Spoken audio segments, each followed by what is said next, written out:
I don't know if I just properly named the episode, but whatever. We've made it this far. People know what it is. I think I might have literally just wrote episode. Oh, yep, brutal. I cannot change the name, can I? Sponsored by Gatorade. Someone in the ML or in the NHL just got in trouble for something with Gatorade because they're like sponsored by BioSteel, and dude like said he loves Gatorade, and BioSteel like the NHL fined him, I think, or something crazy. All right, I gotta get that, and then let me copy this. Let me put this in the SMC group chat.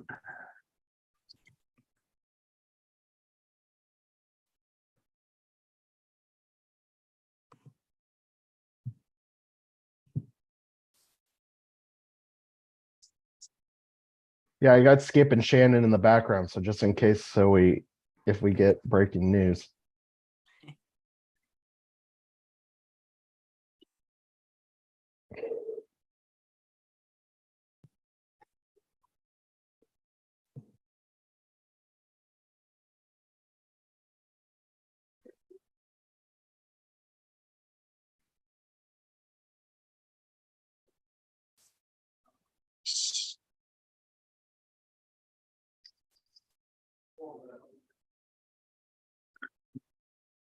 We're ready to go. So as long as you guys are ready to go, let's do this. Yep.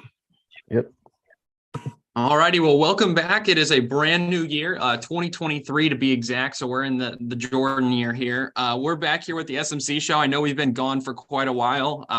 Finals. I may have taken a vacation. That's just on me. I mean, that's just me slacking. But welcome to 2023. We're excited to have all of you back. And we got a fun year of stuff coming up.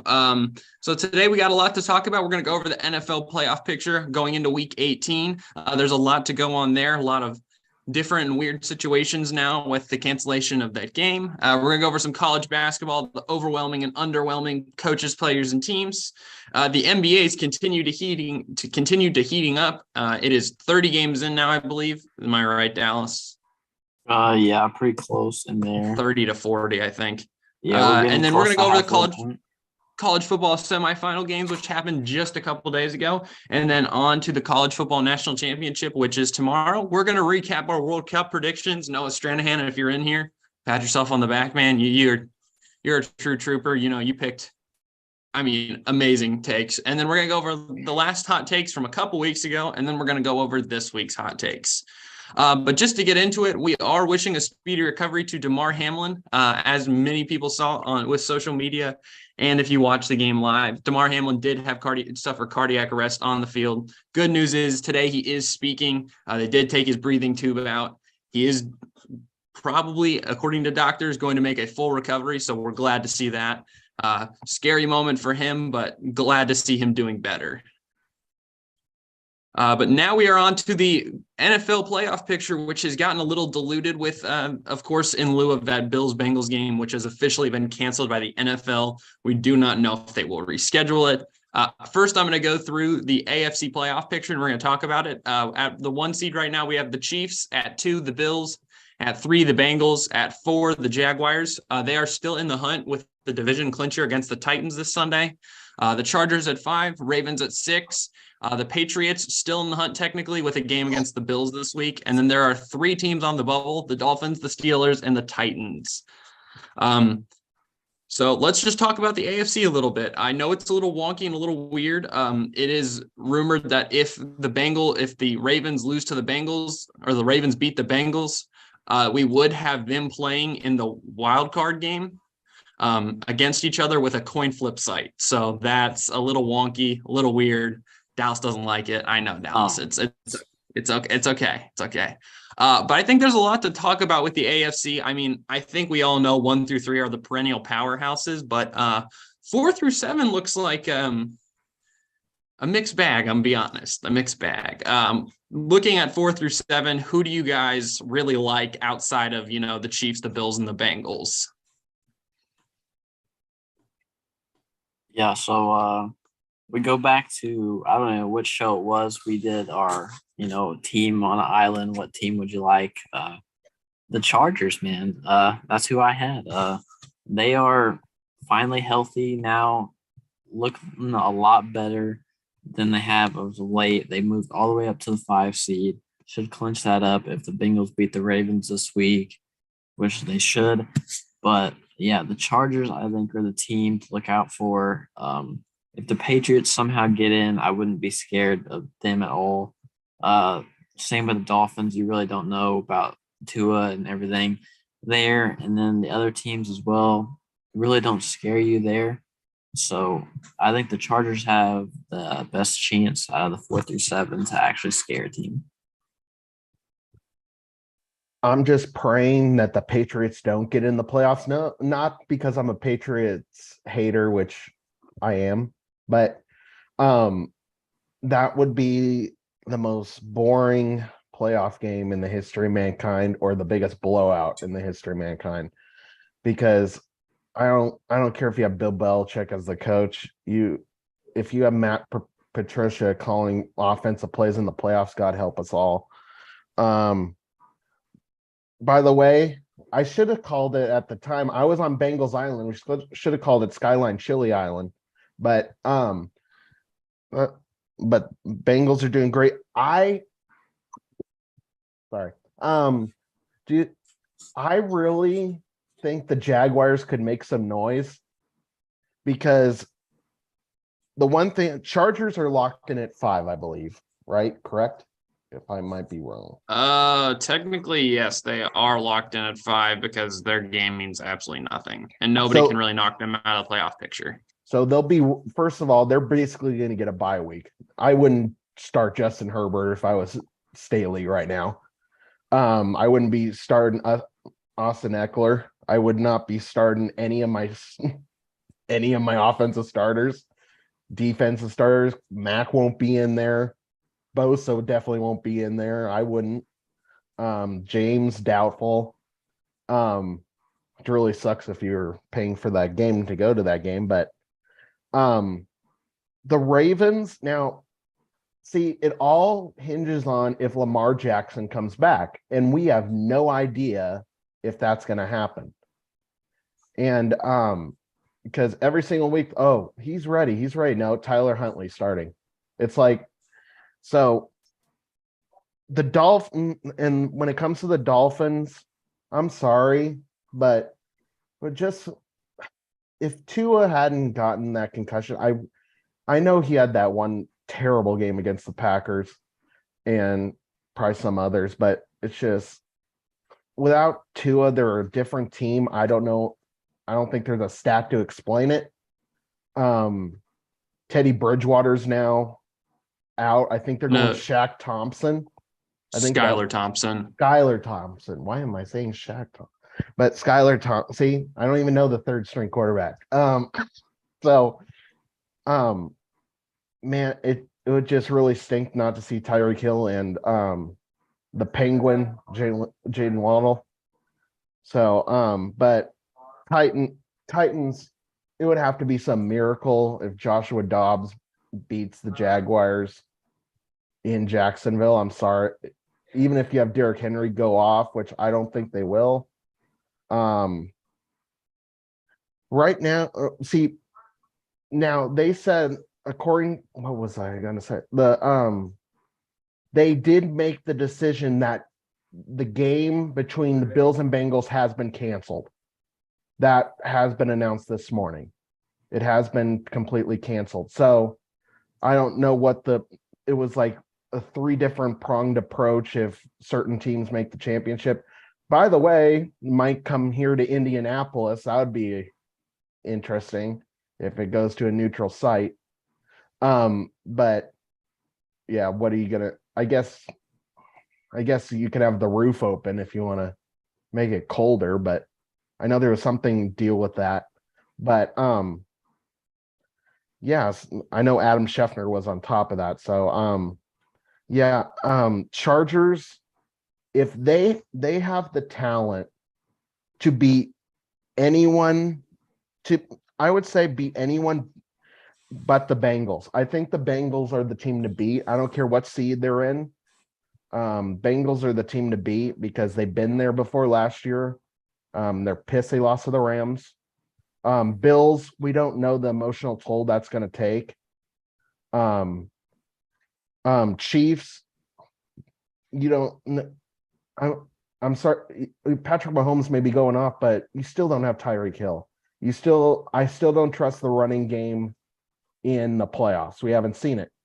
So right now, yeah, we'll get to the picks later, but soon or whatever. But yeah, I just think if the Ravens get Lamar Jackson, everything changes.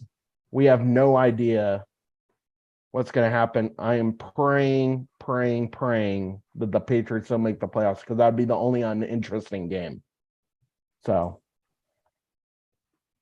Yeah, and I think there's in all options, teams on the bubble do have a chance to make it this week. I don't really know each scenario. The Steelers need a big win out. The Titans need a weird win out. The Dolphins are the only one that could actually really jump into that 7 slot with a Patriots loss. And I think they need a win as well. They play New York. So, yes, they need to win against New York to get in. So that'll be an interesting game. That ain't going to be easy. I don't know. New York's not looked that good as of recently. I'm saying if the Jets are playing for pride, if you have Sauce Gardner out there, I'm sorry, you have a chance. When's the last time you had a defensive guy to say, "Oh yeah, we have a chance if this guy's in"? I think that would be the last time. Would be maybe when Brian Urlacher was there, Lawrence Taylor, way before my time. So that's crazy to think about being a rookie. So I'd say the Jets. I think it came out this morning that it's going to be no Mike White. So no Mike White. Are they going back? The Pride definitely knows Zach Wilson. Who's going to be the quarterback this week? Joe Flacco. So they announced that Joe Flacco will be playing this morning. Okay, now I really think they actually have a chance because Joe Flacco plays for Pride, and anything can happen. I mean, I can't say anything, but they do have the 4th highest points against so far throughout the season. So, we'll be interested to see what happens there. I personally don't see Miami having any struggles. I think the Dolphins have a inventive enough offense that they'll get around it. I do think the team I think a lot of people will be discounting are the Jacksonville Jaguars. I do not think they're getting enough respect. I know it's weird that they've made the playoffs and people are like, well, they were so bad and blah, blah, blah. They had growing pains. They have a brand new head coach, a brand new system. I think their defense is really good, really interesting. They're very fast. They get to the ball. They're very good. Their stats don't show it, but I just have a feeling that I think Jacksonville could cause some pandemonium in the playoffs if they go against a weird seed. Maybe there's an injury on a team. I think, you could see Jacksonville in the next round. I don't think they'll make it much further past that, but I could see a 2016 where they made the playoffs and they had some weird little run going on. I mean, I could see it happening. I mean, Doug Peterson's a great coach many playoff teams. Wouldn't say it's off the cards. But if we feel wrapped up with the AFC before we get down to our picks, let's go into the NFC. There is one thing about the Jaguars. If you look at their schedule, they are 7-4 against the AFC. 7-4. 7-4 against the AFC. NFC, they've done garbage, but against the AFC, they're 7-4. So true, and AFC South's been an absolute dumpster fire, but I was there when they played the Colts, and I was like, I can't believe the Colts actually won that game in Indianapolis. But still, when you have Trevor Lawrence and he says he's questionable, he's playing. Give me a break. He's playing. It's yeah, anything's possible. And I thought they were going to lose something without having Robinson there after trading him to the Jets, but they found something, and I'm rooting for my boy Marvin Jones Jr. to actually have a good game. my homeboy from USC. So And the thing about the Jaguars defense as well, they arguably have probably not talked about enough. I'd say one of, if not, you could say been the best corner in the league this year in Tyson Campbell. He is literally first through third in every corner stat this year. He has guarded the best player. He's been unbelievable. That is true. I forgot. I do. Tyson Campbell, my guy. He's just balling out there with a random jersey number on. I really hate that, but like, you do you, dog. Now we're on to the NFC. NFC's been a little weird. We saw three teams. We almost saw three number one seeds get changed this weekend. Right now, it does sit at the Eagles at the 1 pole, 49ers at the 2. The 49ers are literally a win away from taking the 1 seed and another Eagles bad week. The Vikings took a massive loss that dropped them down to the 3 seed against Green Bay. Tampa Bay at 4th. They did clinch the division. They are in the playoffs. Cowboys and Giants at 5 and 6. And the Seahawks are the only team technically on the bubble with a game versus the Rams this week. I don't know if I want to have the 4 through 7 conversation again, because I feel like it's unfortunately fair again, but I think it's just 1 and 2. I do not discount the Vikings as a powerhouse this year. I'm going to say this out loud. I think the Vikings are probably the biggest fraud in the NFL this year. They've won 5 game winning. They've had 5 game winning field goals. So, that's 5 games that could have flipped the other way. They're good. Don't discount them. Their defense is terrible. They're going to get carved apart by any team that has any kind of scheme. They might make it through the first round if they get matched up. I mean, would they get matched up on like the Giants no, they get matched up on like the 7 seeds, like Seahawks or Lions. I mean, both of those teams, I think, could give them fits with the air, through the air. I don't really know what to say. I'm honestly going to save the conversation of who I think, which NFC teams I like and why, for when we get to it. But I think the Lions have a really good shot at making the playoffs this week. Can't even lie.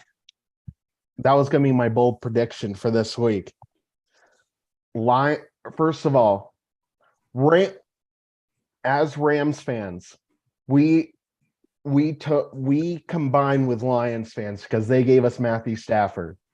The Lions backed us up when we were going to the Super Bowl. Lions fans, we will do this for you this weekend. Baker is going to bake and cook, whatever you want to call it. Rams are going to go into Seattle and shock the world and beat Seattle. And then Lions, who are 1 and 8, I believe it was on Sunday Night Football, 1 and 8. That will be 2 and 8, my friends. That will be the best late Christmas present, to see Aaron Rodgers walking off the field, losing at home to the Detroit Lions. That would be the best Christmas gift I could possibly get. But I would feel bad for every other Packer, but still, it's I think the Lions, if the Lions get in, Jared Goff is playing out of his stinking mind right now. Yes, Amari St. Brown. Yes, he has him. But other than Amari St. Brown on the wide receiving core, we haven't heard from pretty much anybody else. I don't think anybody can really name another guy unless you really follow the Lions or really into Josh Reynolds, DJ Chark, Shane Zylstra. Exactly. James That's my White, point. baby. And that's my point. So, well, you have that backfield duo of Swift and Williams, when healthy, very dangerous too. But I don't know how. The reason now that we look back 2 years now, Lions won that trade with the Rams now.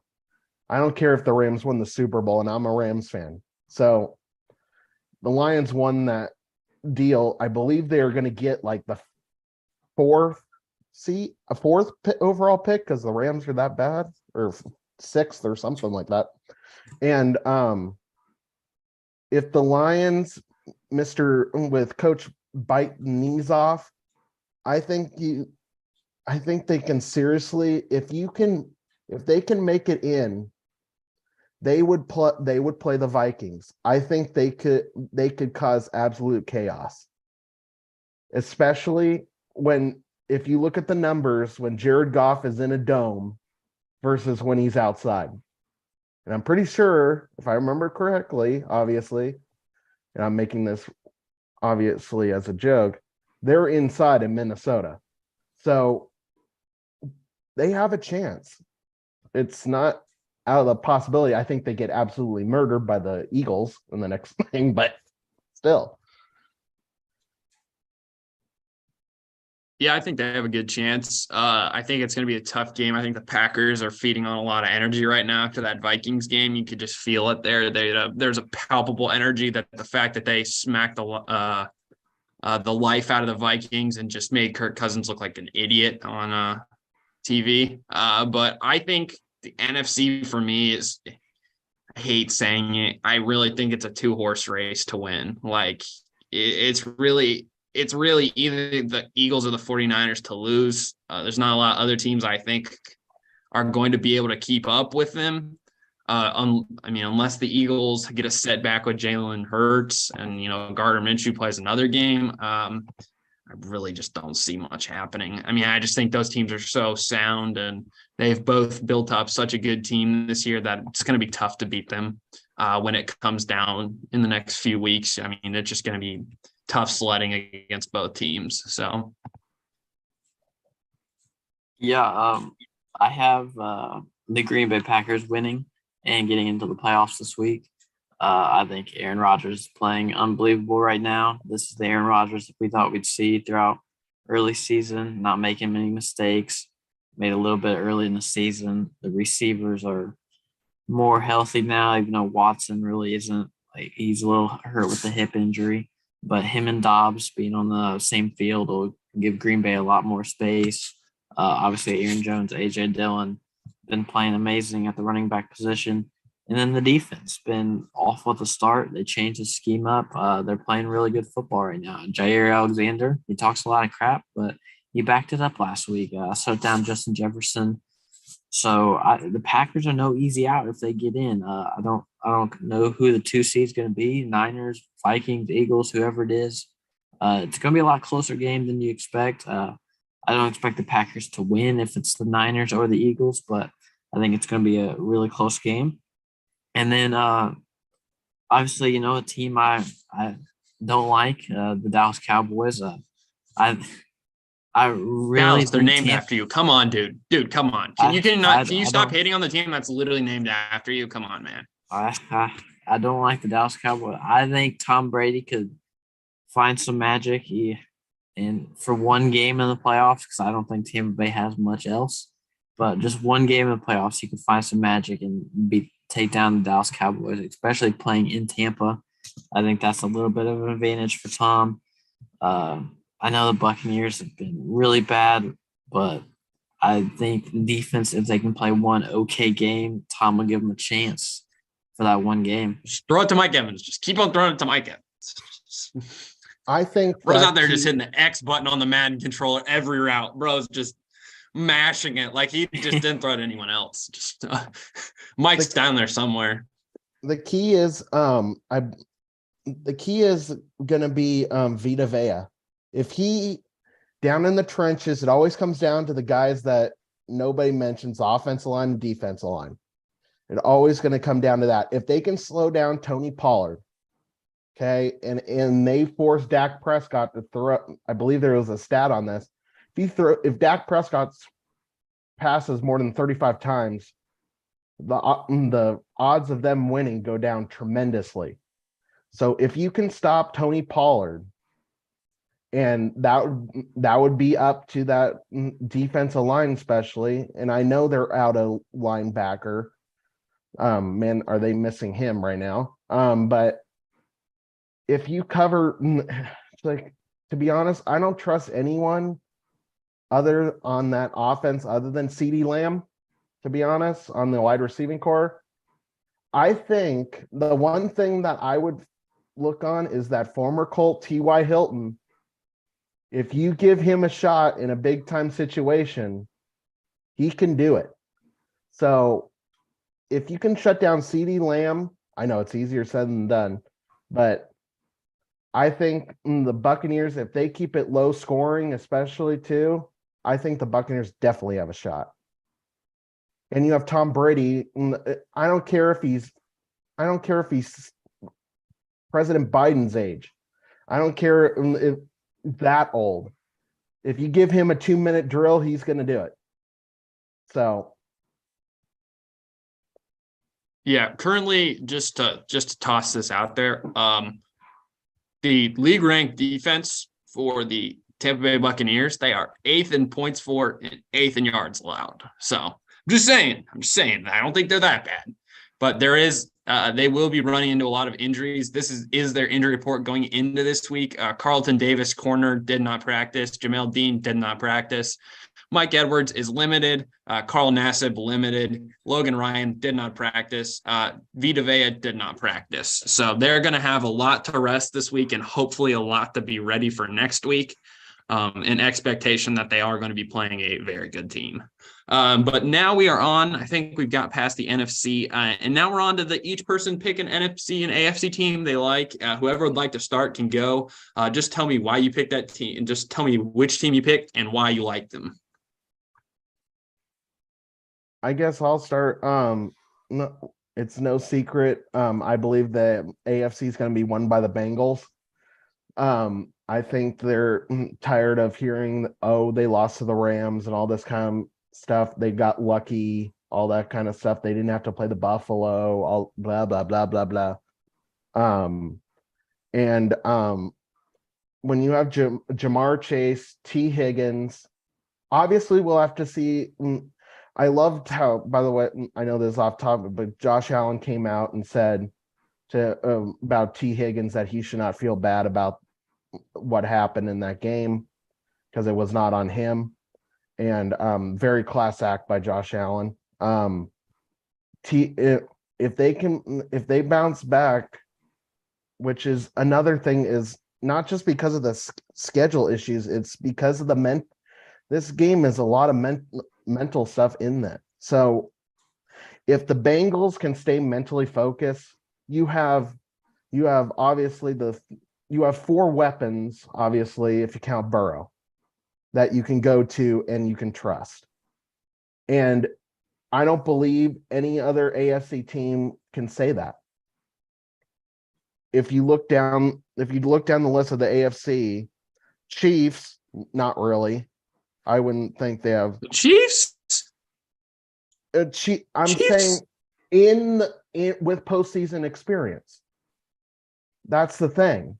If it comes down to that, what you have Juju Travis Kelce, Juju Smith-Schuster. Those are right now, and Patrick Mahomes, obviously, but those are the ones with the playoff experience. Everything changes in the playoffs, especially if this wacky thing with the thing or the seeding. MVS has made the playoffs.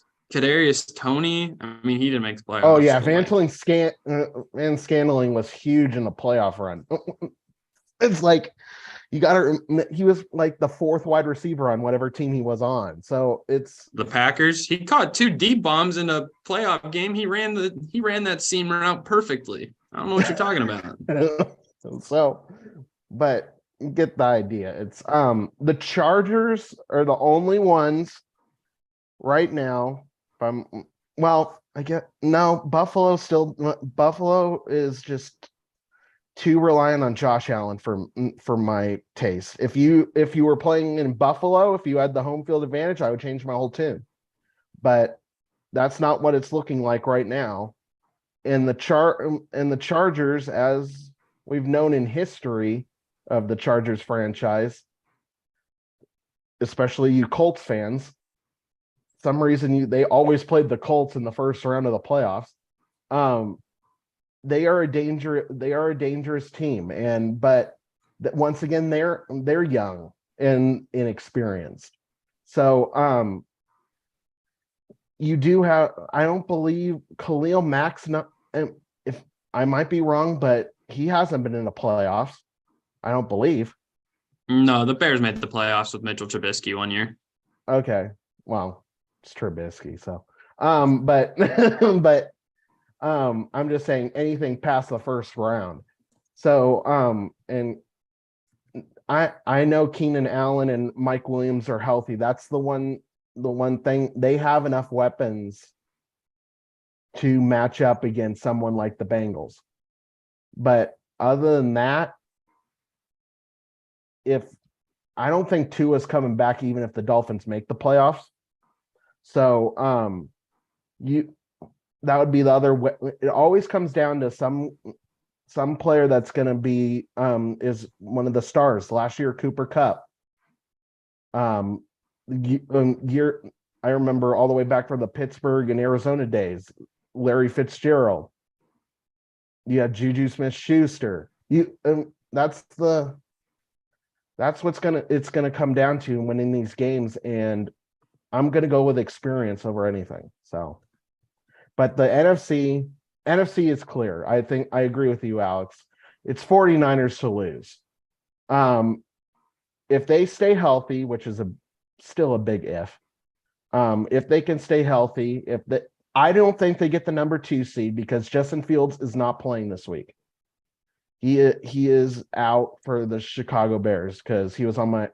I know we're not playing fantasy, but it gave me still the alert that Justin Fields wasn't playing.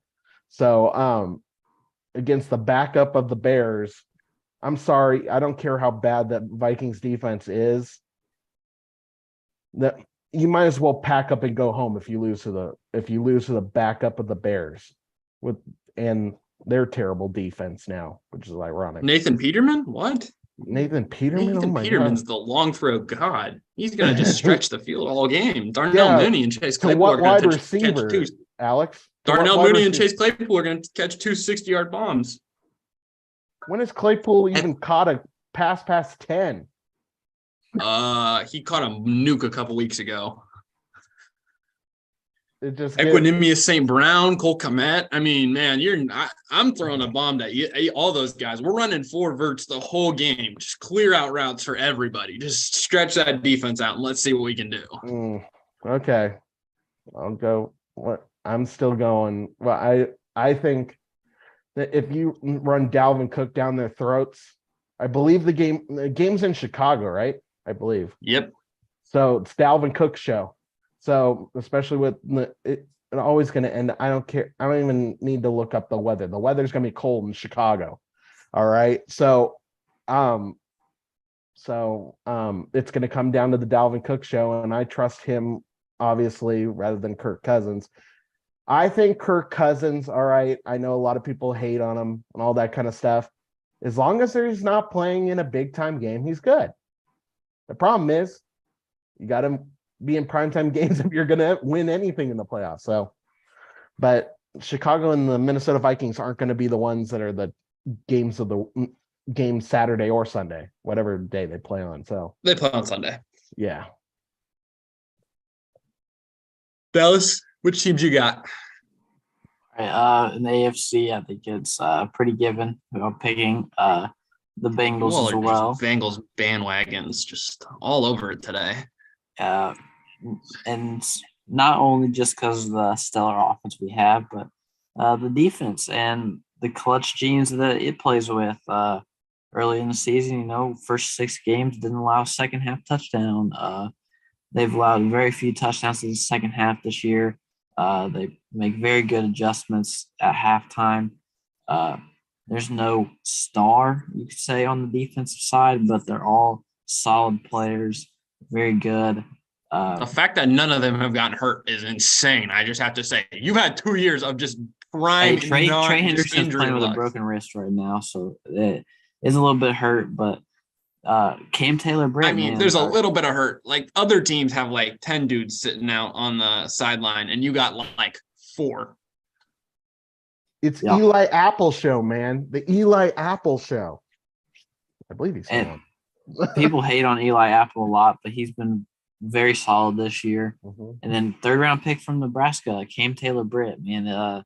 He stepped in when Awuzie went down with the torn ACL, and he's been playing very well. He gave up that 1 touchdown in the New England game, but guess what? When New England was driving to try to win the game, made an unbelievable play. So he bounces back as a rookie, played very well. And for the NFC, I'm not going to go with the top dogs. I'm going to go with the Green Bay Packers and Aaron Rodgers. I think, Oh God. like I said, I think they get into the playoffs. I can't wait until they don't make it in the playoffs this week. I cannot wait. I know, me neither. Just wait. The year that Aaron Rodgers and the Green Bay Packers won the Super Bowl, they were not supposed to be there. I think obviously they've been favorites the last few years. They've been up at the top.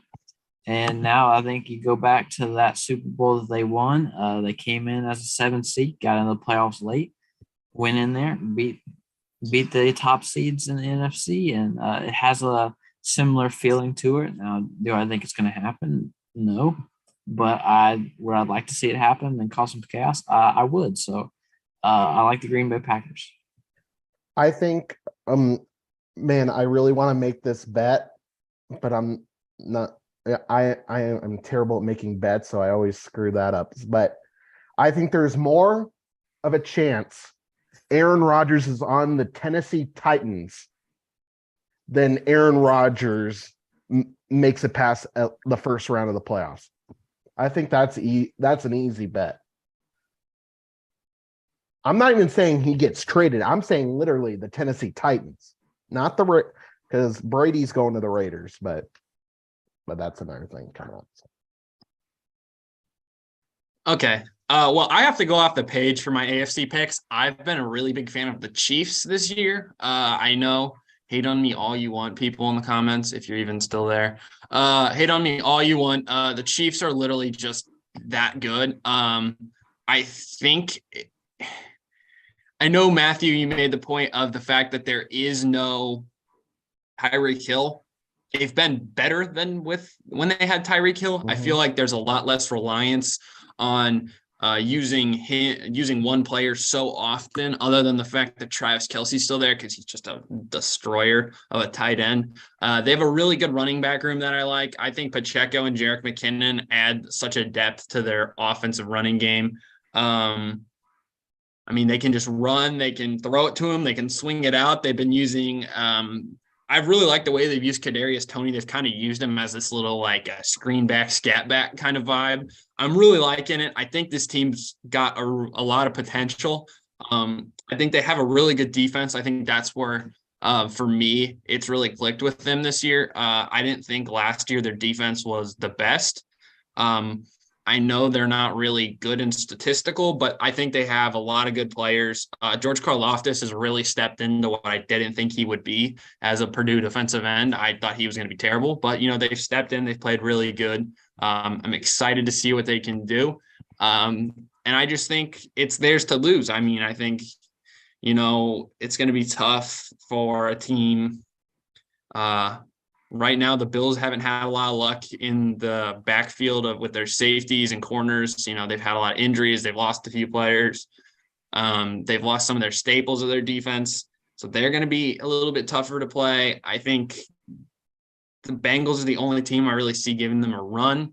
And then on the NFC side, I'm sticking with the Eagles. I think Jalen Hurts is limited this week, but I think they can scrape a win against the Giants if he does not end up playing.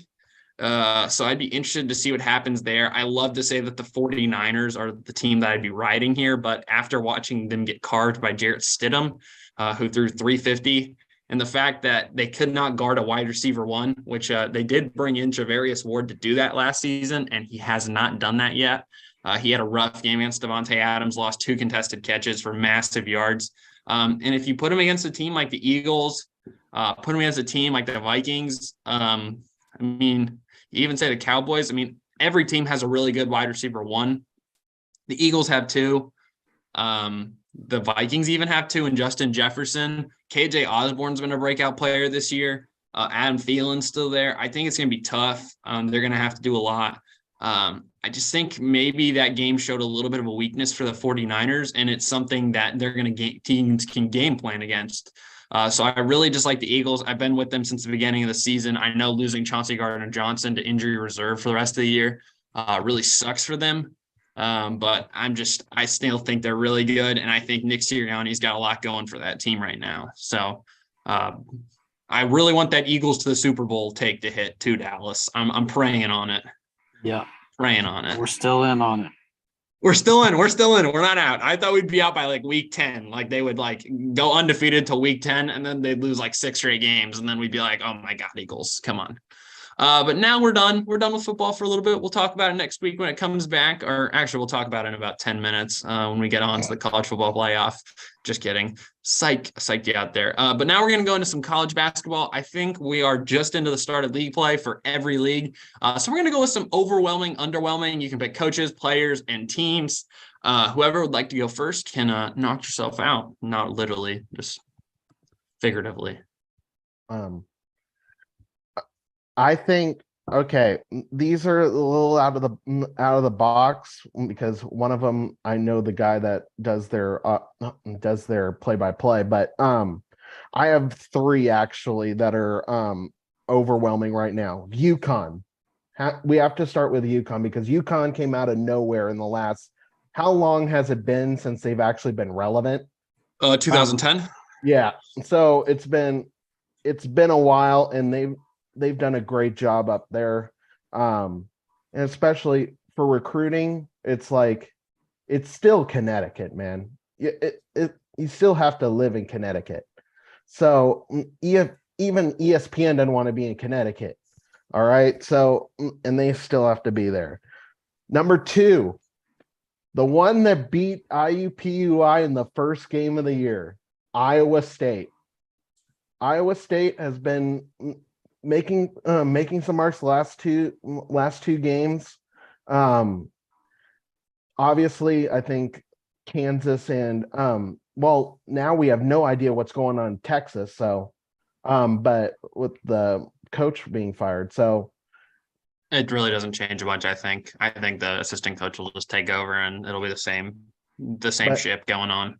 Yeah, I think because of the Big 12, Big 12 is meant for basketball. So, and you still have Kansas. Kansas is still going to rule until Bill Self gets into the ground. So, the third one is Arizona State. I know they are not ranked right now, but they played well for about 3/4 of the game against Arizona. They did very well during the tournament season. Yes, you're going to have to face USC, UCLA, all that kind of stuff. Pac-12's looked very, very good in college basketball for once, including Washington.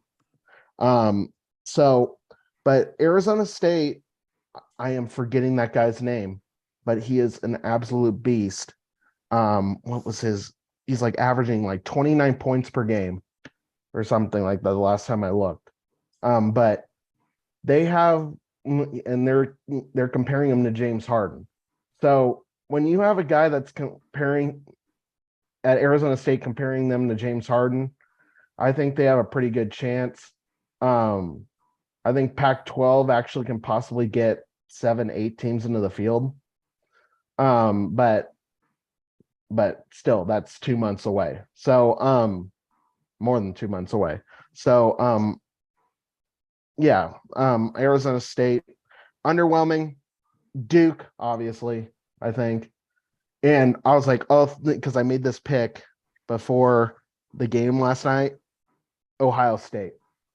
I was like, oh, thank God they lost, or I'm going to look so stupid tomorrow.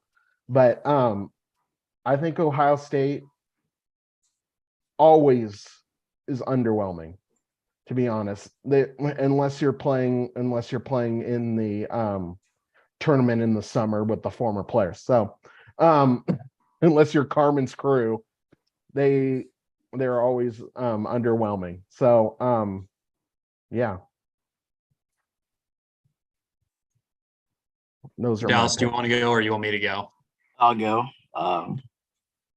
So for overwhelming here, I actually have just a whole conference in general, and it's the Big 12 conference. Matthew touched on it. The Big 12 conference has been really unbelievable start the year. You have 1, 2, 3, 4, 5 teams ranked right now that heading into Monday or Tuesday when the new rankings come out, you're going to see Kansas State in the top 25. So that'll go up to 6 teams. Kansas State is a very interesting team. They've been super bad last few years. New coach comes in, 13-1 this year, playing unbelievable basketball. If you stopped it right now and had the tournament right now, every single Big 12 team would be in the tournament. They're that good. The worst team is Oklahoma, and they're 9-5.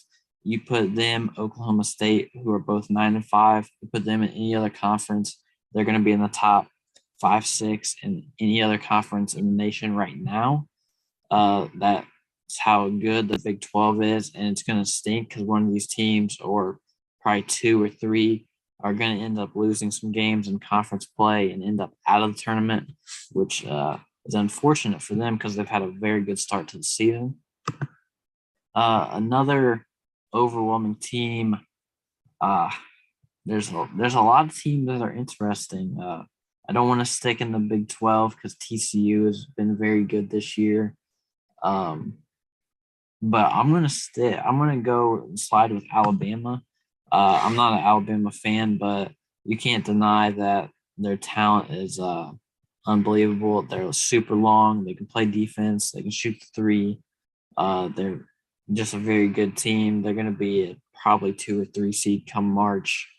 Didn't expect that Brandon Miller would come in as a freshman and average 20 points a game, be a type of like Jabari Smith last year. I think he's better than Jabari Smith myself. He can do more. I think he's really good. Put it on the ground. He can do a bunch of different things with the basketball that Jabari could not do. All right, and then let's see. Underwhelming. This is tough. Like, there's a few teams that have been underwhelming this year. I gotta put Illinois up in there. Illinois 9-5, 0-3 in the Big Ten. They lost to Northwestern by 13 the other night. They've just not been playing great basketball. 2 of their 3 Big Ten losses come by double digits, and those are to Penn State and Northwestern. That's just 2 bad losses there. You can't have those. The Penn State one came at home as well. Lost by 20 plus to a Missouri team. Missouri team's okay. They're decent, but not the best. Might have to come back to me for another underwhelming team because this is tough. All right. I'm going to go with overwhelming. I think Rutgers have been overwhelmingly good. They did knock off a Purdue team just a few days ago, handing Purdue their first loss of the season. They've been fantastic. Their record really doesn't show it at being 10-4, but in ESPN's BPI ranking, they currently have them at 9. ESPN has them ranked in the Basketball Power Index at 9 for a reason. They play really good defense, suffocating defense. Their offense is fantastic. I love watching them. They're probably my favorite Big 12 team Big 10 team to watch. Consistently, they're good. They play hard. They get on the boards. I mean, they're just fun to watch, and I think they're a really good team that's going to continue to grow throughout the season. They're an older team too, which I think is going to prove and show a lot during Big 10 play against some of those middling schools. Another player that I think has been really impressive, of 3 brothers, Chris Murray has been fantastic this year. He's 11th in the nation right now for points for, with 21.3 points per game, shooting 62.6% from the field. That was Zach Edey. Whoops, my bad. 51.5%, which, I mean, Zach Edey's taking straight layups, but almost 40% from the field, 80% from the free throw line.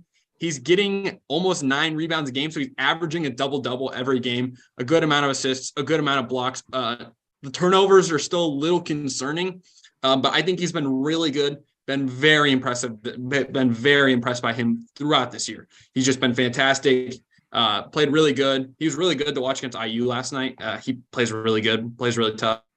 But it's a true freshman at Kentucky, Kesson Wallace. If you have not watched this kid play, good Lord, you got to watch him play some basketball. He's tough. He's hard. He plays amazing defense. He gets up, gets blocks. I mean, I know Dallas knows it because he watches Kentucky just as much as I do, but he has been nothing short of fantastic as a true freshman. He's got 12. He averages 12.9 points per game, 3.6 rebounds, 3 assists, and shoots 50% from the field, 45% from three. So, I mean, he truly shows it all, gets 2.3 steals per game. He does everything, it feels like, for a Kentucky team that I have actually ranked as underwhelming this year. I think Cal has finally figured out that they actually have to run offense. Rumors are they have been running scrimmages the past few weeks in practice to attempt to get players a little more battle hardened and ready. I mean, Jacob Toppin's dropped 45 in the past 2 games, but they have a big test against a team that I had as overwhelming in Alabama this Saturday. So, that's a good game. But the team that I think has most been underwhelming for me is a team out of the Big East. It's Syracuse. They have not been that good this year, in my opinion. They haven't really stuck to what their strength is that 3 and D. They're shooting as a team 35% from 3. They're usually in the 40s and usually up towards the 50s because they're so good. I just feel like they haven't been amazing. Joseph Girard's been good. Judah Mintz has been good, but they really can't stretch the floor. It's felt like they kind of feel lackluster. They've lost some games that honestly they probably should have done better in. You take a L to Colgate early in the season. You've lost to St. John's. You've lost to Bryant. You got 30-balled by Illinois. I mean, you lost to Pitt by 2. They're just tough games, and I feel like they're games that you can't lose in the ACC. Upcoming they have Virginia Tech, Notre Dame, Miami, Georgetown, or Georgia Tech. Or sorry, I meant to say they're in the ACC. Sorry, I was thinking about a million years ago when they were in the Big East. That's on me. North Carolina, Virginia again. They got Duke. So a lot of games I feel like they're going to have to really perform against. And I just haven't felt the same way that I usually would feel about them. So I'll be interested to see what they can do. But for me, those are mine.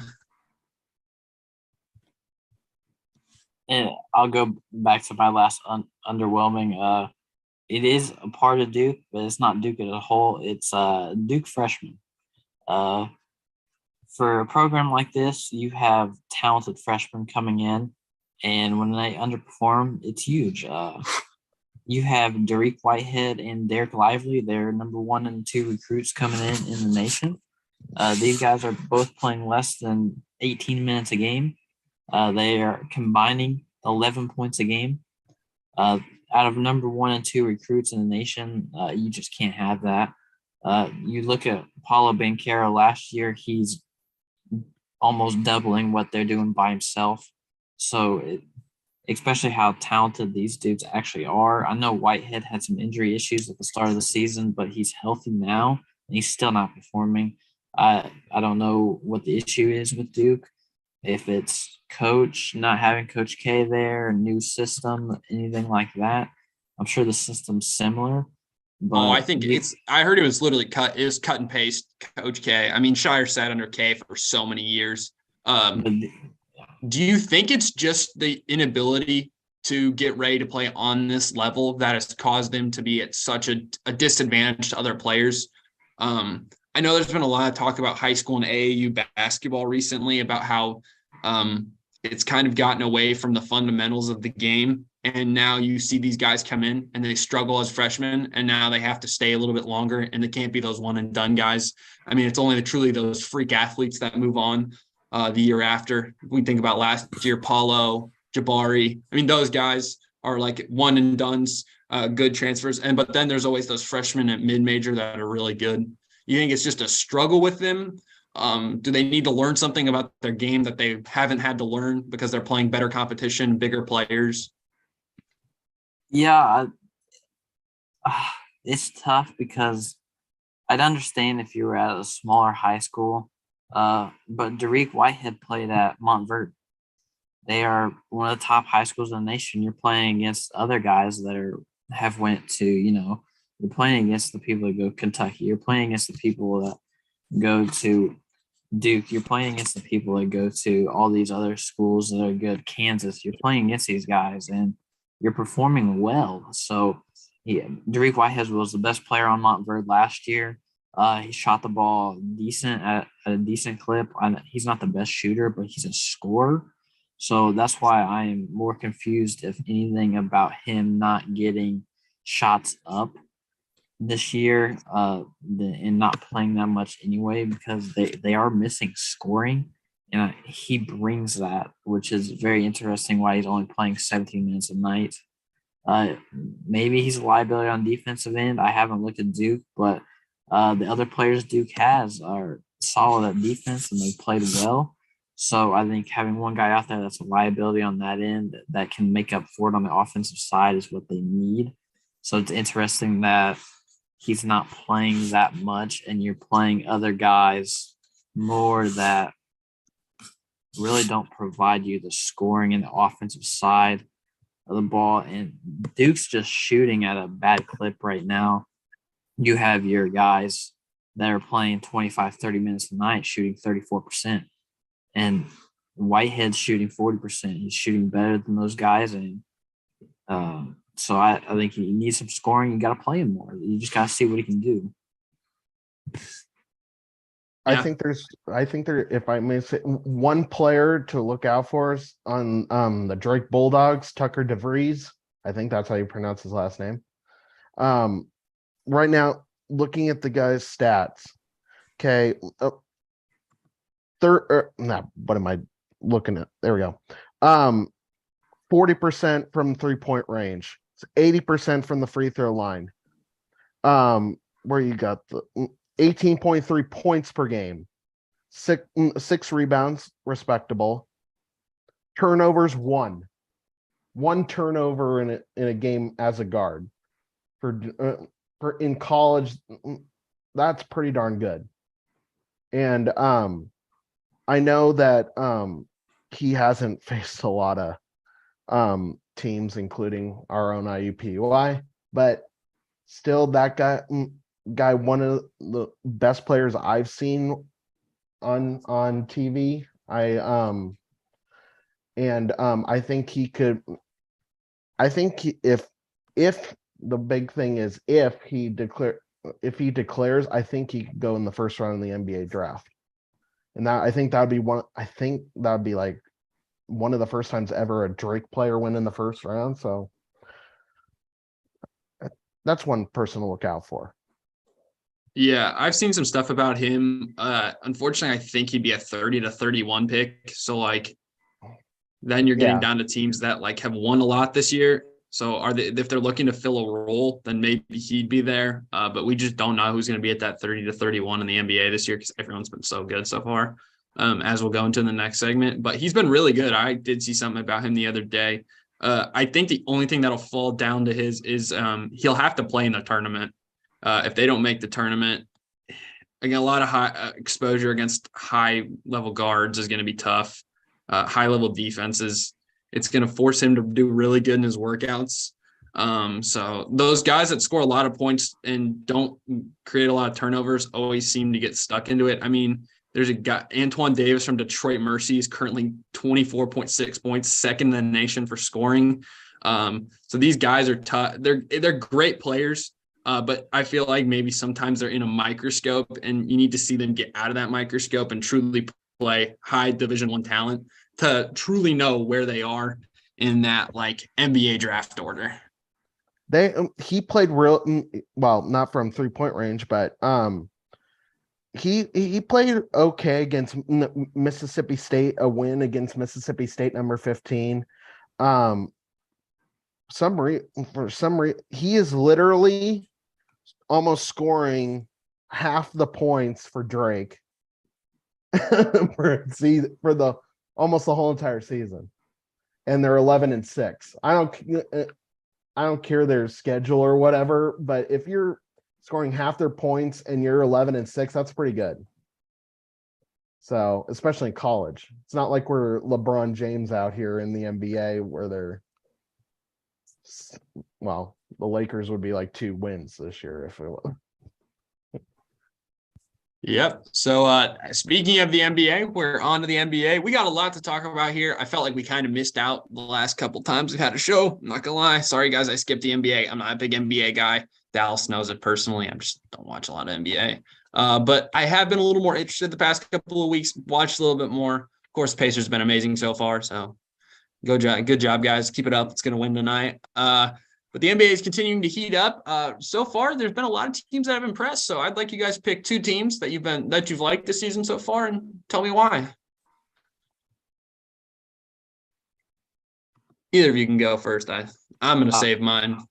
I'll go. I'll start in the Western Conference. They are the 5 seed right now. Light the beam, Sacramento Kings, baby. The Sacramento Kings have been a surprising team, to say the least, at the start of this season. Very, very interesting team. Acquisition of Sabonis, obviously, last year. Now you get him and Fox in there for a full season. Their chemistry is developing very well. You signed Malik Monk in the offseason to be your 6th man off the bench that's providing you pretty good scoring as well. Another sign, Kevin Huerter, been unbelievable this season. The start of the year, leading the league in 3-point percentage. He's taking him at a very good clip as well. Then you nail your draft pick in Keegan Murray. People probably look at the stats and be like, that's not a good pick. Well, it is a good pick. He fits what they do. He fits their system. He's averaging 11.5 points a game.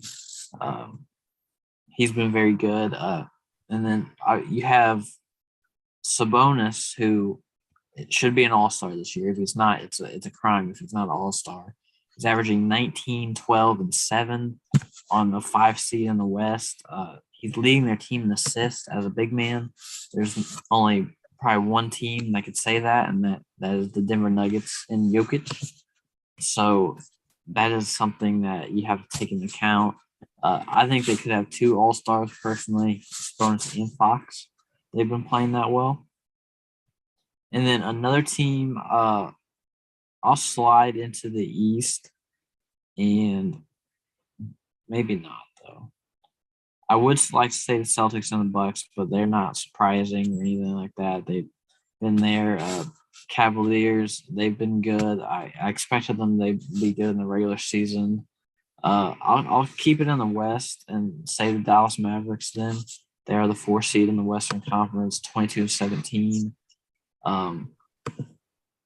Very surprising that they're this good, especially when Luka carries so much of the load. You look at the team leaders, Luka leads in every stat except blocks, leading the league in points per game at 34 game, 9 boards, 9 assists. He's almost averaging triple-double.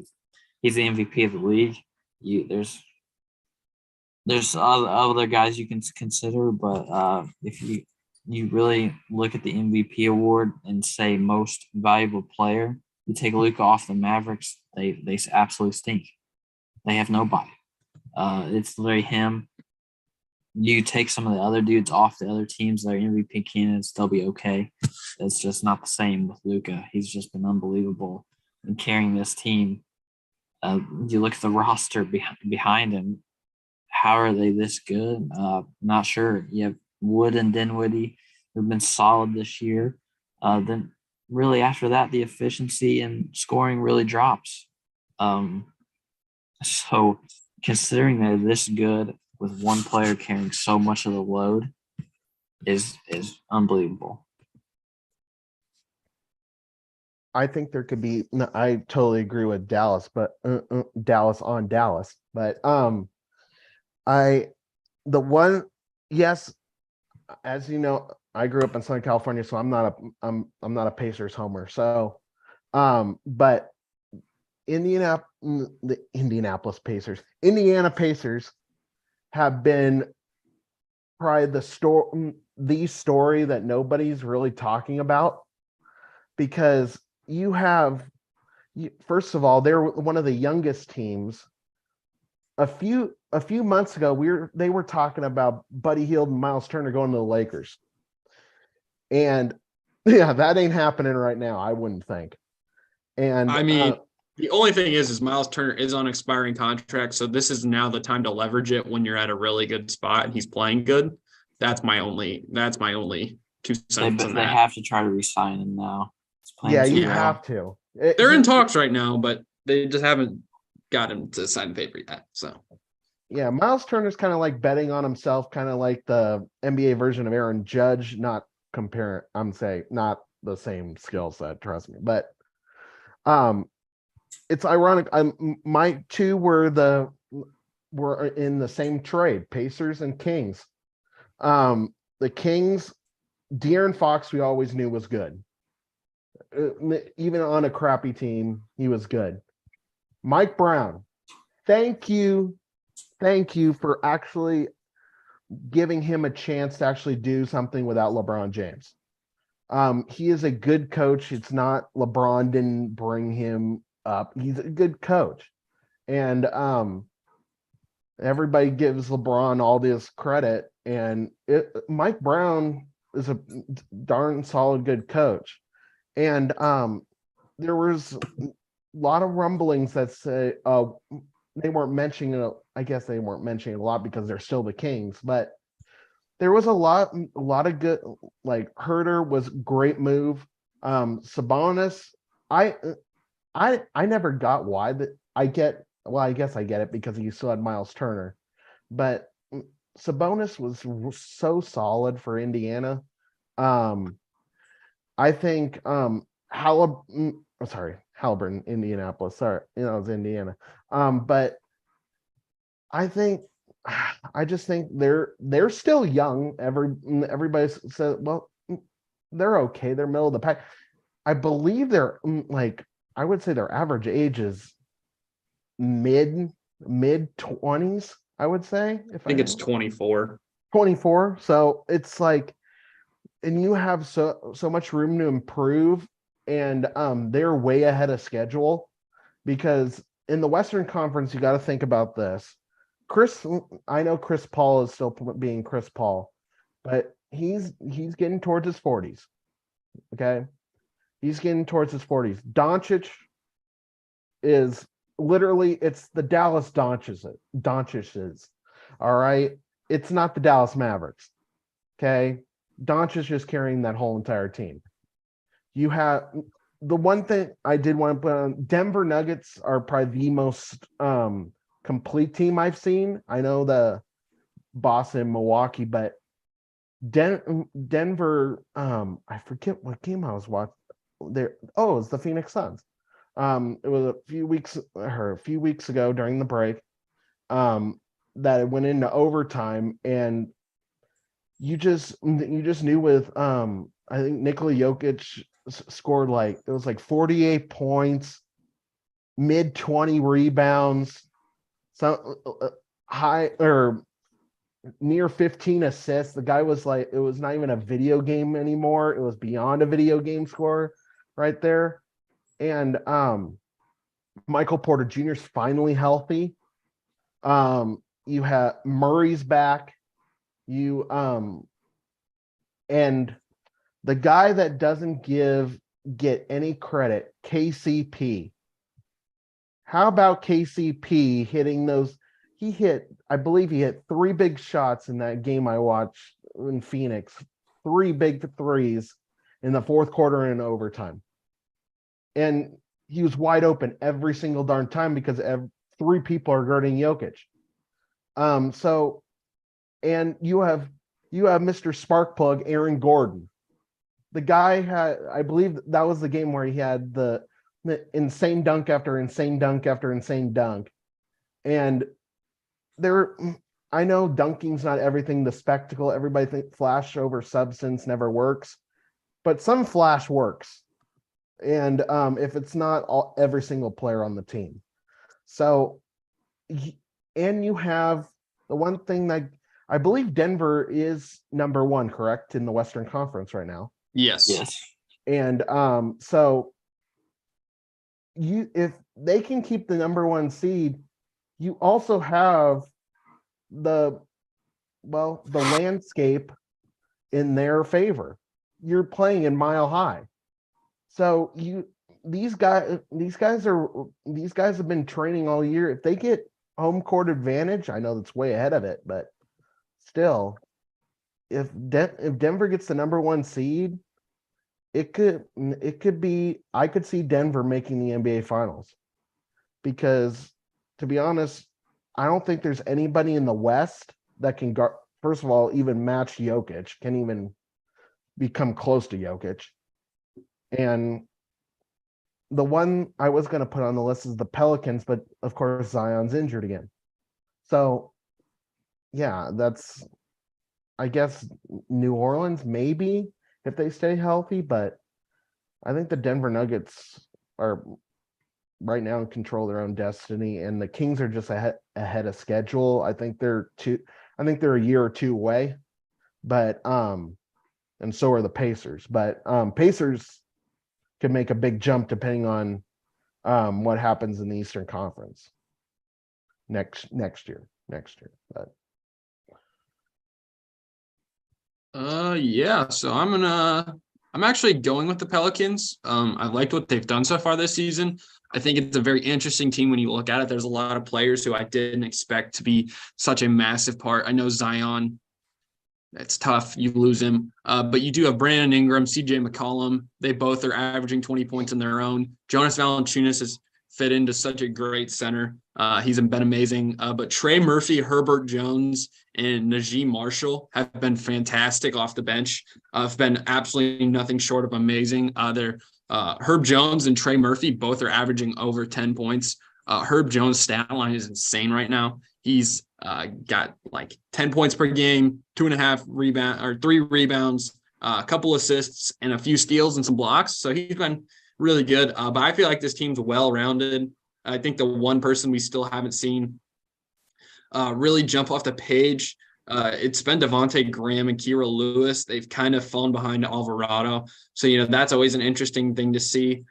So, if they can really step up, kind of step out of that gap they're in. And then Larry Nance Jr. has been good, but hasn't been that Larry Nance Jr. we've all seen.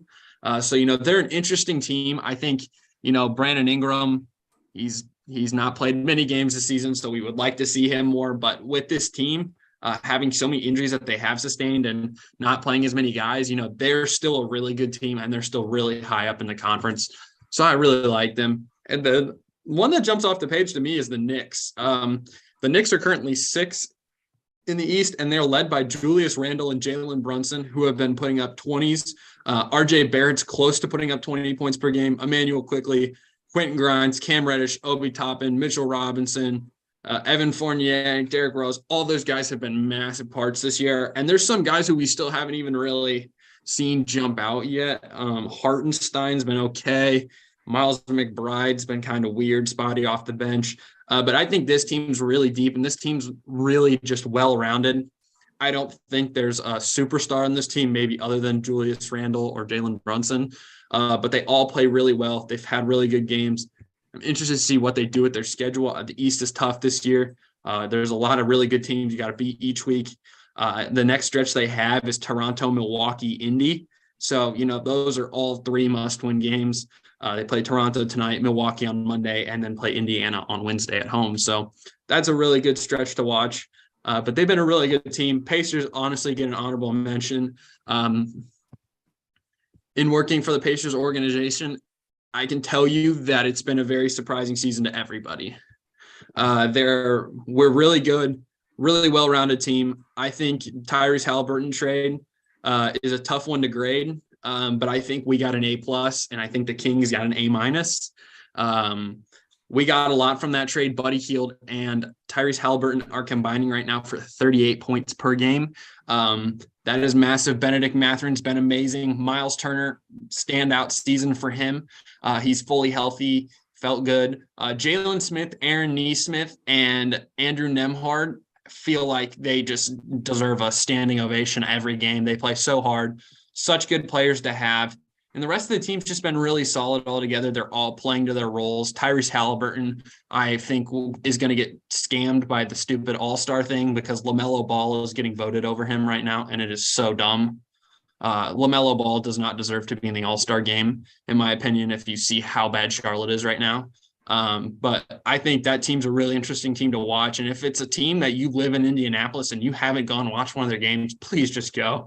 It is a good time. The fans are awesome. Everyone enjoys being there. But it's a good team. Lots of NBA to come soon. We're going to talk about it more as football wraps up. But now we're on to the college football playoff. We're going to go through the semifinals game, just give one takeaway from each game, and then we're going to talk about the national championship and one player to watch for the national championship game. But here we go. Ohio State versus Georgia. Matthew, would you like to start? Yep. Since I I picked the correct matchup, I'm just putting that out there. Because I was the only one that believed in TCU. We'll get to that. First of all, I watched that whole entire fourth quarter of the Ohio State versus Georgia. I hate to admit it, Ohio State belonged. Okay. Ohio State belonged in the playoff. I know there was this huge thing. My USC is like the worst defense in the history of mankind. So I'm glad Ohio State actually got in there. These were the two best semifinals, I believe, in the history of college football playoff.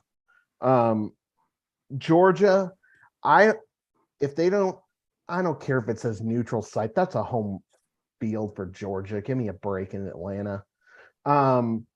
So I think Georgia was just better. I love there was one thing about Kirby Smart said afterwards. We gotta play. We just gotta play better. We can play better than that.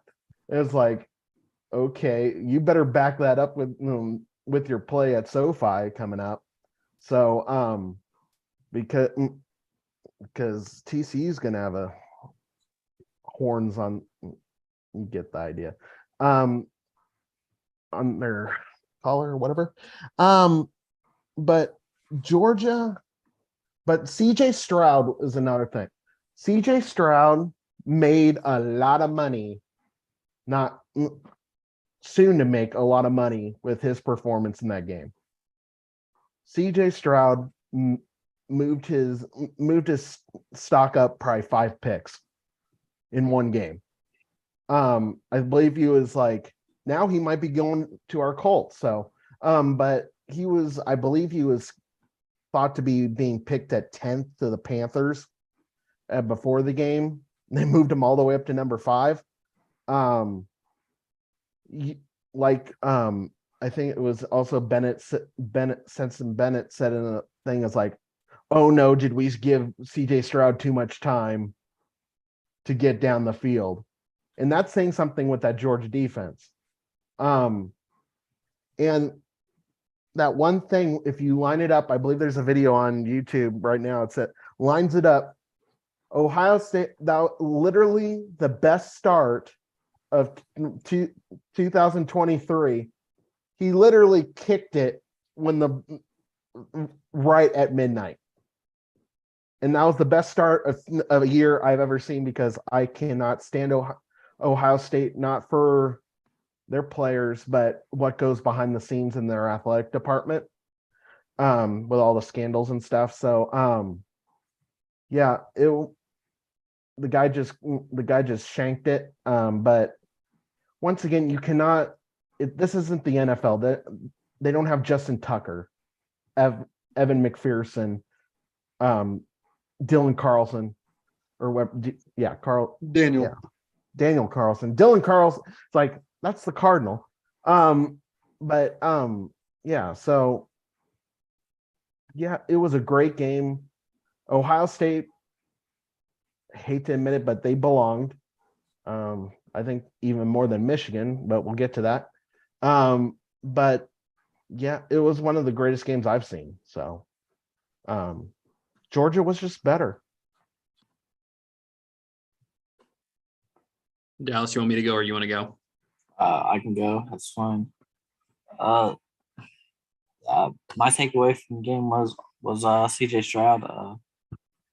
CJ Stroud is unbelievable. He's the best quarterback in the draft. We can talk about more draft time comes, but he's the best quarterback in the draft. I think he showed some vulnerabilities in the Georgia defense as well. Not the Georgia defense is bad. CJ Stroud and Ohio State's offense is one of the best offenses in the nation. And I think Georgia's defense will play better against TCU. TCU's not as high powered, even though they have big plays against Michigan. They do have some players. If I forget his name, I think it's Miller, the running back from TCU that got hurt. If he somehow plays, they get the two-headed monster in the backfield. That'll cause Georgia some issues. But Georgia shut down the run pretty decent, and it was all on CJ Stroud to create. I mean, people forget about the man's legs. They think he doesn't have any legs. He showed them that he has legs. And in the NFL, he will be able to use that. I just think in Ohio State system, they didn't really want him to and take hits or anything like that. So they just let him sit back and throw, which he's very good at as well. I think CJ Stroud forgot he had legs. So. Yeah, but yeah, my takeaway is Georgia's defense played their worst game of the season, and I think they're going to bounce back in the national championship. God, Dallas, you keep taking all my takes today, dude. Stop. Gosh. All right, I agree with Dallas. Georgia's defense played pretty bad. Like, that was the worst Keely Ringo game I've seen in a long time. That was a bad Keely Ringo game. I felt like he got cooked a couple times. But I think Georgia's defense was really good at stopping their run. It just kind of felt very lackluster rushing the passer. They did not really get into the backfield as much as I thought. Didn't get really many pass breakups. Just really wasn't all that good. But I think Georgia's key is they do need to get behind their tackles and just run. You have two of the biggest tight ends in all of college football. Just put them in a jumbo set and just run right at TCU in the first 10 minutes of the game. That's all I'm going to say. TCU is not going to have the men in the trenches. They're going to have to commit 9 guys in the box. They're going to have to load the box to stop the run. So that is truthfully where I think Georgia's going to have to step it up from this last game. They ran a little bit. Kenny McIntosh had like 80 yards and a touchdown on 17 carries. Not really happy with that. I think he's a lot better running back than that. And I think their second running back's just as good too. Kendall Milton and DeJaren Edwards are both really good running backs. So don't be surprised if you see that. But I think they just seem to be better. They just seem to run better. Not going to discount Ohio State in this game. CJ Stroud's great. I hate saying it though. If you don't have Egbuka and Marvin Harrison Jr., is CJ Stroud all that good? Not really. Yes, he's good. If he goes to the Colts next year, guys, he's going to have Alec Pearson and Paris Campbell and Michael Pittman. I might blanking on his name. Pittman to throw to. Also a tight end, Jelani Woods. I mean, I'm just saying there might be a depth. I think it might be a talent drop off. I think Marvin Harrison occasionally makes up for some bad passes, some passes off structure. He can run. He can stretch the field. I think he allows them to do a lot. So I think that would be the only thing I'd be cautious about when looking at somebody like CJ Stroud going into that. I'd say the same for Bryce Young. I think there's a level of talent that you have to look at their wide receivers and who they have in that room that allows them to really show off. And I think it's kind of the same way with Georgia. I think you look at Arian Smith, Brock Bowers, Darnell Washington. It really allows Stetson Bennett to, have a safety net almost.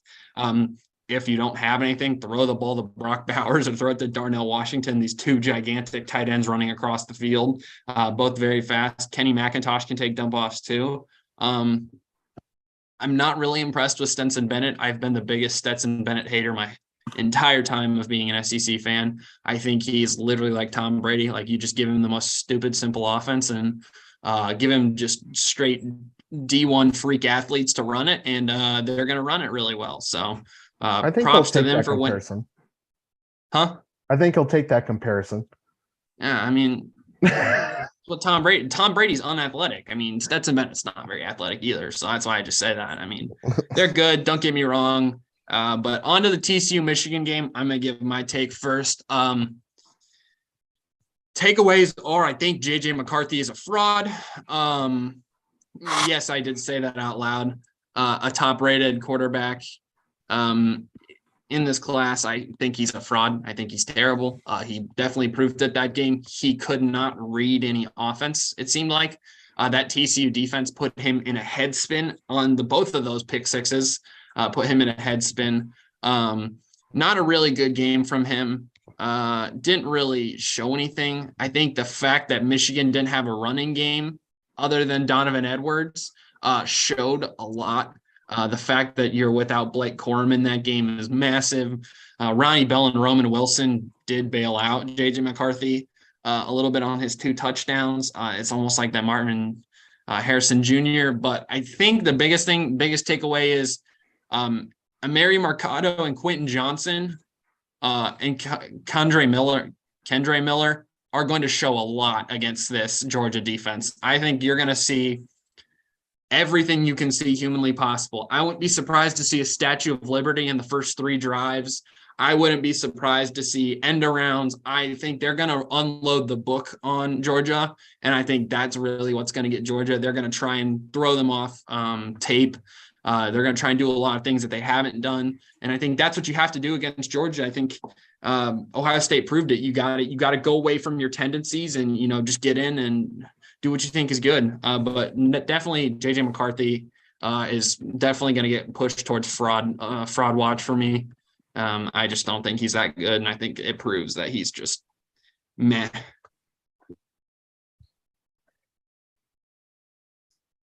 I picked this game right, so I'll let you go next, Dallas. All right. Really, I didn't have much takeaway other than did we see the wide receiver one in the NFL draft go play in this game? Is Quinn Johnson going to be the first wide receiver off the board? I could very well see it. There's obviously a lot of names getting thrown around, but this dude, when you get a chance to get a 6'4" guy that can make contested grabs, can outrun people, can do some other things as well, can you pass this dude up and being the first wide receiver taken? Did you see his 40 speed, his unofficial 40 speed the other day? No. Someone says it's a 4.36. You saw it on the 76-yard touchdown. Stutter step around DJ Turner and took that sucker all the way down the sideline, outran everybody. This dude is special. This dude is special. I can't wait to see this man in the NFL. All right. First of all, I was rooting for TCU, obviously, and I picked them. I really thought after I think it was like the first play, Michigan ran that huge run or whatever. And I thought I was like, oh crud, I'm gonna be wrong about this. But I don't know off the top of my head how they did in the red zone Michigan, because it did so badly. TCU proved that they can play with anybody. That's one thing. As much as I love Lincoln Riley, he could never prove that his Oklahoma team could play with the big boys. At least physically wise. And TCU, first of all, one of the biggest they weren't ranked going into this season. They as I call oh my gosh, it's Max. Or Agent 99 or whatever you want to call him. The guy just plays out of his stinking mind. He didn't even have the greatest numbers, but he had more toughness than the whole entire Michigan defense combined. TCU's defense, I know they gave up 45 points, but there was some circumstances. Some of them were just big plays, but in that third quarter was just weird. But you can't say anything about their coach. Should be the coach of the, if we haven't done coach of the year yet, definitely should be the coach of the year. they acted like from the beginning to end, they were tougher than Michigan. They were tougher than a John or Jim Harbaugh team.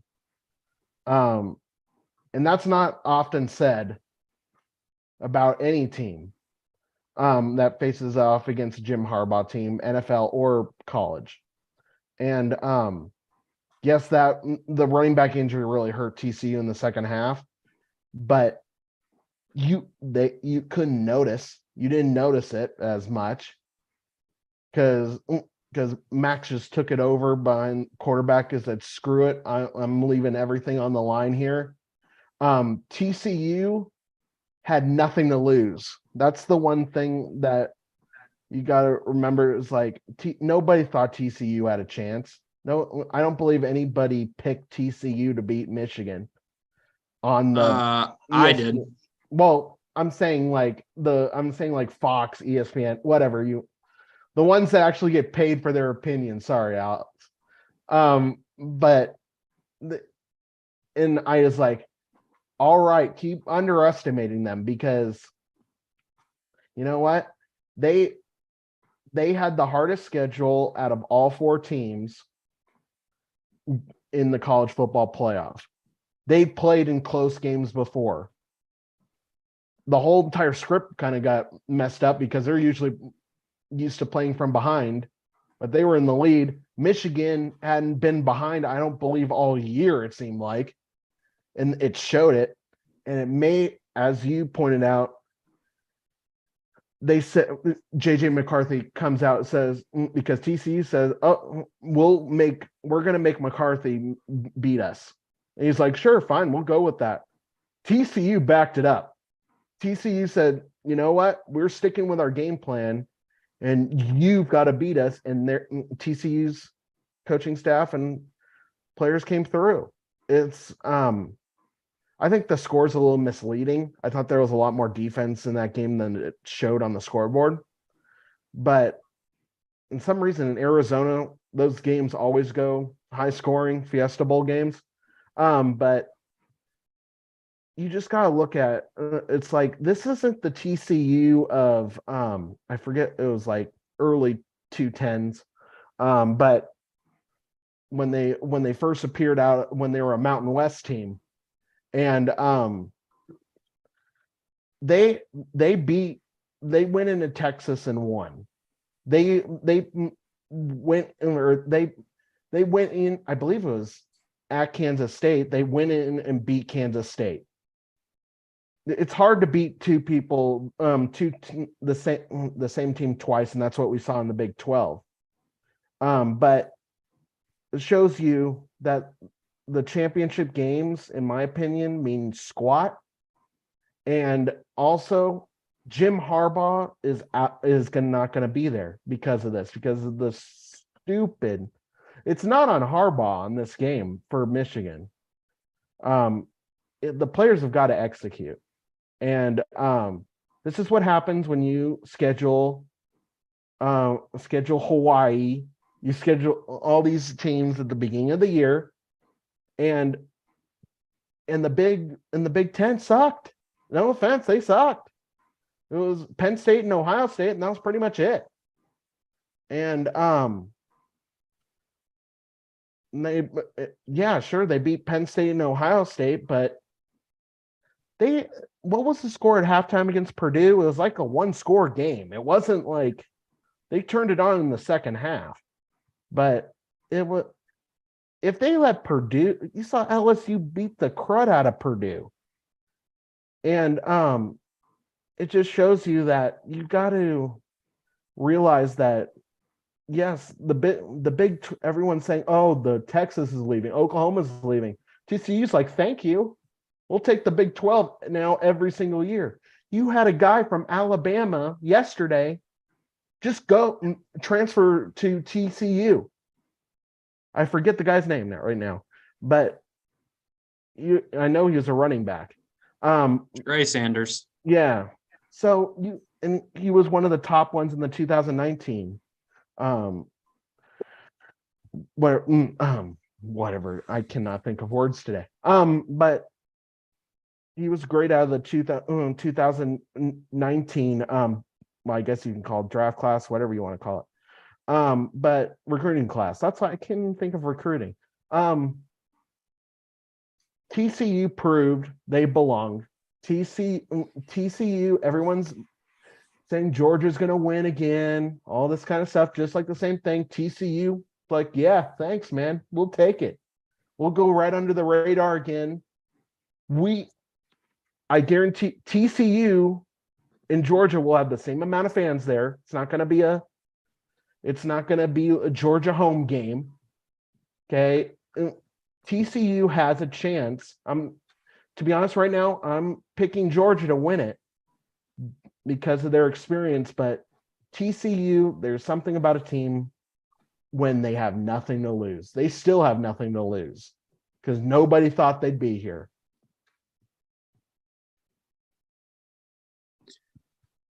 All righty. Well, we've got to the semifinals now. I wanted to do for the college football national championship. I want to pick a player to watch for the national championship. I'm going to start out first. I picked 3 because I just love some of these guys. D. Winters on TCU's defense. Great dude to watch. Got a great interception. He's a fantastic player. I love him. I think he's kind of a sneaky pick to go in this draft this year. He's very athletic, big guy. Love to see him. Quentin Johnson, the wide receiver, as Dallas said. Probably the number 2 wide receiver in the rankings right now that I've seen, behind Jalen Hyatt, just barely though.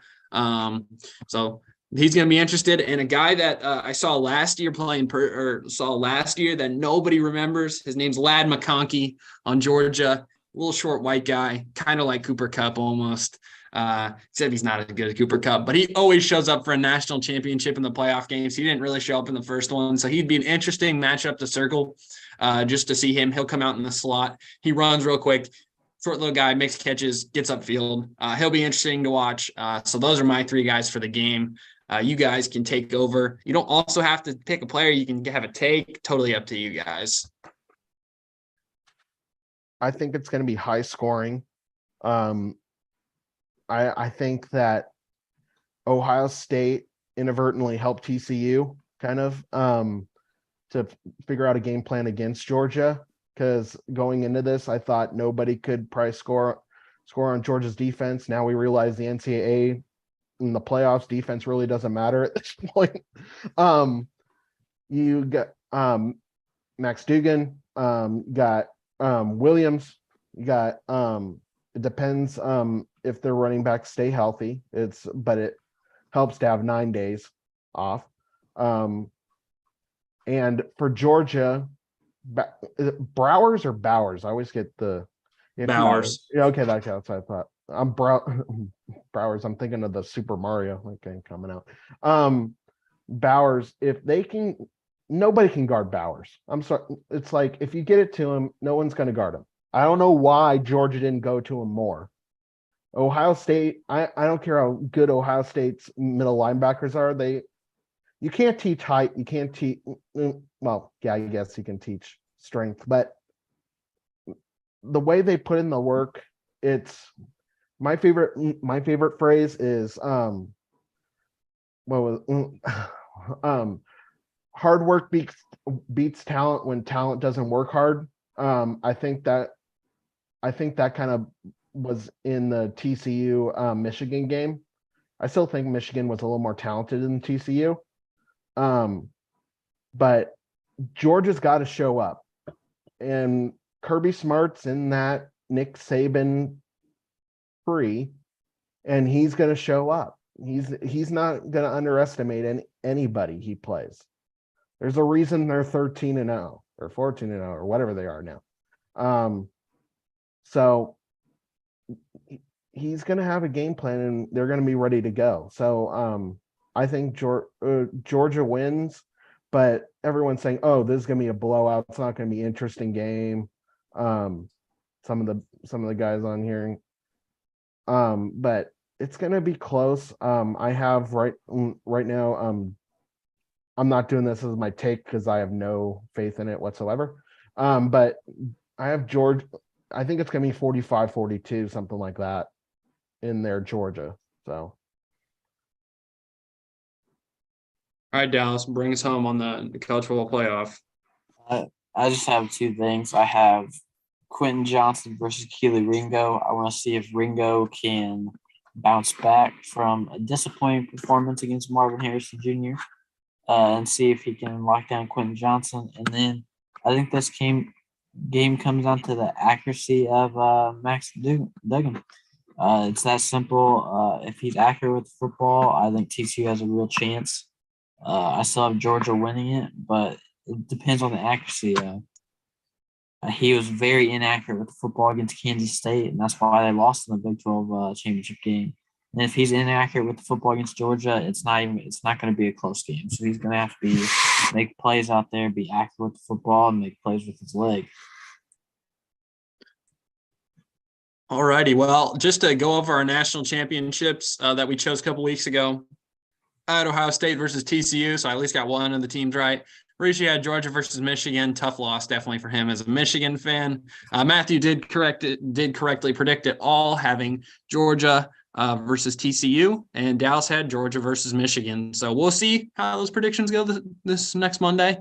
But we are on to just to recap the World Cup. It ended a couple weeks ago. Shout out to Noah Stranahan for going absolute ace mode about 2 months back. He picked in our original predictions Argentina versus France World Cup final. Dallas and Rishi did get it right, though. In our edited finals, they did pick Argentina beating France. Our golden boots, Noah was correct again, picking Mbappe as one of his players. He did pick the golden glove, Emil Martinez, as well, and he and Rishi did pick the golden ball going to Messi. We did not get young player of the tournament right. We did not realize that Julian Alvarez was going to have a breakout tournament, but it was good. Great to see Messi, the GOAT, win one. Everyone's always glad to see that. But now we are on to the hot takes from before. Matthew had Arizona State upsetting Creighton, which hit. Rishi had Netherlands multi-league goal, which was unfortunately broken before the show even had begun. Co-Main and Maine go to decision, which did happen, and the lock of Rasul Rosas Jr. winning. I think he did win. I was not correct at all. I had Croatia winning the World Cup, Max Duggan winning the Heisman. Gonzaga did beat Alabama. IU lost to Kansas by 20. Dallas had Nebraska handing Purdue their first L. They came so close to doing that. And then you did have Cornell winning the Ivy League as a futures take. But now we're on to this week's hot takes. So, gentlemen, fire away at will.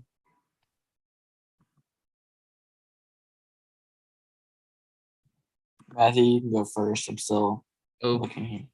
He had to go. He put in his hot take. I'll fire off Matthew's hot take. Matthew's hot take was the Lions will make the playoffs. I'll give mine, and I'll let you close out Dallas. I had Detroit beating the Packers. Washington beats Dallas this week, and Nathan Peterman goes for 3 touchdowns, 200 yards, baby. Nathan Peterman, no more slander on his name.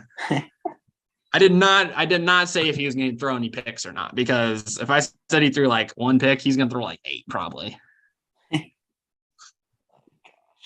All right, I'm going to stick with the college basketball theme. It's probably going to be the theme for a while on the show here. I'm going to have one men's game, one women's game. Tomorrow, I have Oklahoma State beating Texas and on the men's side. I think Oklahoma State, like I said, the Big 12 is unbelievable this year. Anybody can beat anybody. Texas on the road. I think Oklahoma State can get it done on the men's side. And on the women's side, I have a sneaky upset here. There's not many upsets that happen on the women's side. So if one hits, I'd be very proud of this bet here.